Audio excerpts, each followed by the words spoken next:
সকাল থেকেই বিভিন্ন জায়গায় ইডি আধিকারিকরা তল্লাশি চালাচ্ছেন একের পর এক জেলায়। এবার খড়গপুরে যে ছবি দেখা যাচ্ছে, একজন রেলকর্মী, তার বাড়িতে ইডি তল্লাশি। একজন রেলকর্মীর বাড়িতে ইডি তল্লাশি সেখানে খড়গপুরে হচ্ছে। সেখানে 3 জন আধিকারিক, ইডি আধিকারিক, তারা এই রেলকর্মীর বাড়ির ভিতরে তল্লাশি চালাচ্ছেন। বাইরে রয়েছে কেন্দ্রীয় বাহিনীর জওয়ানরা, নিরাপত্তা দিয়ে একেবারে বেষ্টনী দেখা যাচ্ছে। সেখানে এই বাড়ি রীতিমতো ঘিরে রেখেছে কেন্দ্রীয় বাহিনীর জওয়ানরা।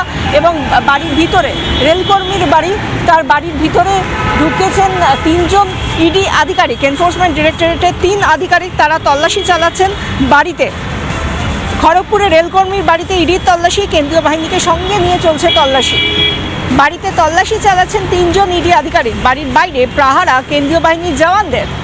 বাড়ির বাইরে কেন্দ্রীয় বাহিনীর জওয়ানরা রীতিমতো পাহারা দিচ্ছেন এবং ভিতরে রেলকর্মীর বাড়িতে ইডি আধিকারিকরা। আমরা একটার পর একটা জায়গায় আজকে দেখতে পাচ্ছি, কখনো দুর্গাপুরে, কখনো নদিয়ার তাহিরপুরে বা অন্যান্য জায়গাতেও আমরা, এমনকি শাওড়াফুলিতেও আমরা দেখেছি বিভিন্ন জায়গায় আজ হানা দিয়েছেন ইডি আধিকারিকরা।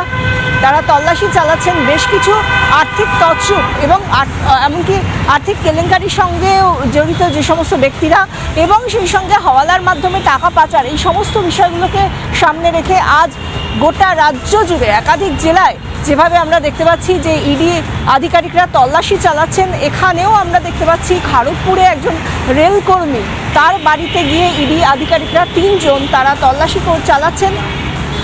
কেন্দ্রীয় বাহিনীর জওয়ানদের সঙ্গে নিয়ে তল্লাশি চালাচ্ছেন ইডি আধিকারিকরা। আর বাড়ির বাইরে রয়েছেন কেন্দ্রীয় বাহিনীর জওয়ানরা, নিরাপত্তা দিচ্ছেন তারা, আর ভিতরে রয়েছেন ইডি আধিকারিকরা।